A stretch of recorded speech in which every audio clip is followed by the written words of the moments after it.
Okay, isang magandang umaga sa inyong lahat. Medyo maulan ngayong araw na to, no? Kaya hindi tayo makababa doon sa manukan natin. Dito lang tayo sa taas. Kasi meron akong manukan dito sa baba.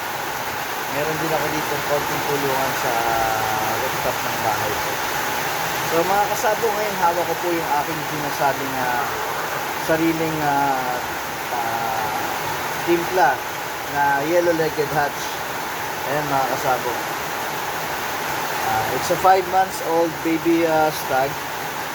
Ito po yung sinasabi ko na candidate ko po na gagawing brood stag ngayong breeding season mga kasabo. Gusto ko siya kasi ang ganda ng katawan. Yung sukat niya hindi masyadong mataas kasi ayoko ng masyadong mataas na manok. Alam niyo naman kasi pag medyo mataas ang manok natin, kalimitan yan sa laban, matipilayan agad. So ang gusto ko lang medium to high station. Pero ito naman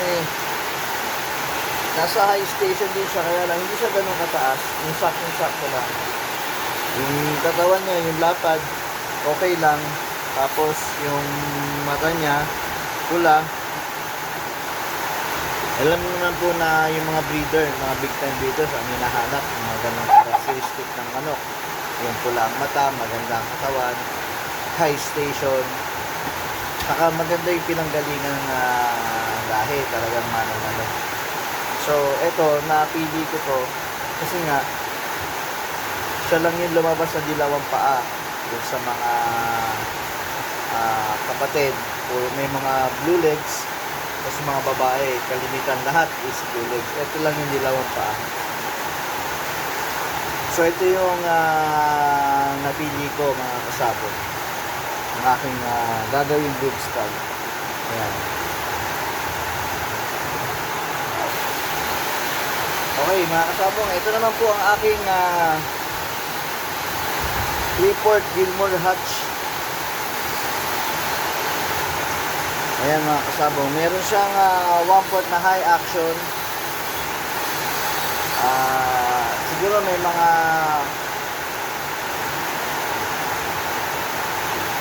5% na ano po ulit.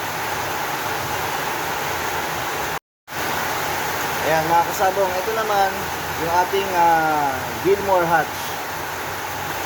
5 months old din, blue legs, medium to high station, straight comb.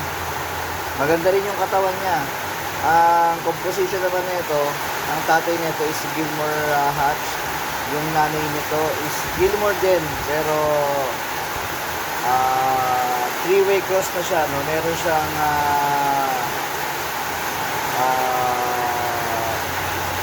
Raptor, meron din siya high action. Bali tatlo yung napagsama-sama natin doon. Kasi meron tayong inahin na Mount Banahaw galing. Actually, hindi ko yun nabili sa Mount Banahaw. Yung sa nating mabuting kaibigan, meron siyang in-acquired na tiyo sa Mount Banahaw na Raptor saka SBR. Nung nagkaanak na at nabigyan tayo ng isang babae. So, yung babae na yun, na-cross natin sa high action naman. High action na brood stag. Yung high action natin galing yun kay Sir Joey Alojado ng Amaze Game Farm. Talagang magaganda rin ng mga manok nun ni Sir Joey Alojado. Minsan subukan yung pasyalan. Nandyan yan sa may Montalban Rizal, sa may Anginan. Magaganda po ang mga manok niyan, lalo na yung mga signature lines niyan, napapay gray. So mabalik tayo dito sa bloodline na to. Ito po ay isang Gilmore hatch. So bali lumalabas to 3/4 na Gilmore o 50%, tapos 20% na Raptor, 20% din na high action. So medyo hatch na talaga siya, mabigat siya sa hatch kasi puro hatch yung mga nakakross sa kanya. Susubukan din natin itong gamitin mga kasabong sa breeding ngayong taon na to, yung darating na taon. Actually mga kasabong, ilang araw na lang, bagong taon na. So, sana maging maayos ang breeding natin mga kasabong, lalo na sa ating mga backyard, para naman makatapat naman tayo kahit paano sa mga big time breeders, no? Ang sikreto lang naman dyan, sipag at tiyaga. Hindi na kailangan bumili ng magagandong palahi o magmamahal ng palahi. Kasi pero kung nagawang linyada na alam mo naman kayang sumabay sa pakikipaglaban sa God ng Rueda, mag-focus ka doon para magkaroon naman tayo ng sarili nating pangalan sa larangan ng pagkasabong kahit na bakit tayo. Ayun lang mga kasabong, sa susunod ipipicture ko naman sa inyo yung aking gagawing group stud na white perso. Ayan. Magandang umaga sa inyo lahat and advance Happy New Year mga kasabong. Okay mga kasabong, ito naman po yung ating Golden Boy Possum Sweater. Pero ang tatay po nito is Gilmore Hatch. Ang nanay niya is Golden Boy Cross Possum Sweater na hen na nabili po natin sa Red Game Farm sa SMX, yung Game Fowl Festival. Sa expo po natin siya nakuha. Actually, sisiw lang siya napili.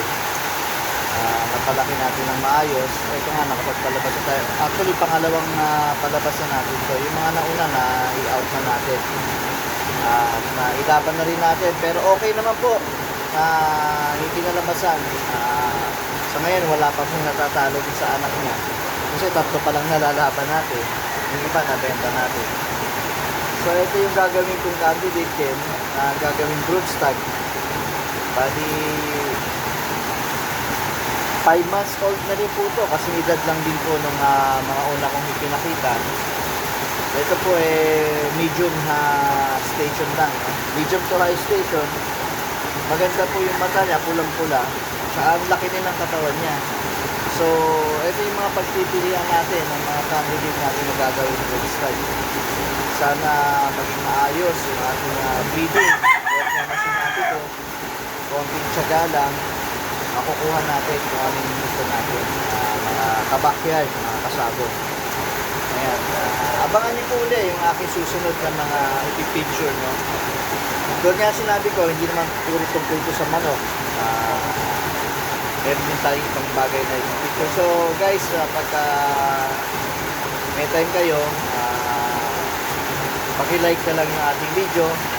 Paki-subscribe na rin kung meron kayong pagkakataon. Maraming salamat mga kasabong. Ako nga po pala si Manuel Cabel ng MCC Top Gun. Nabuhay po tayong lahat.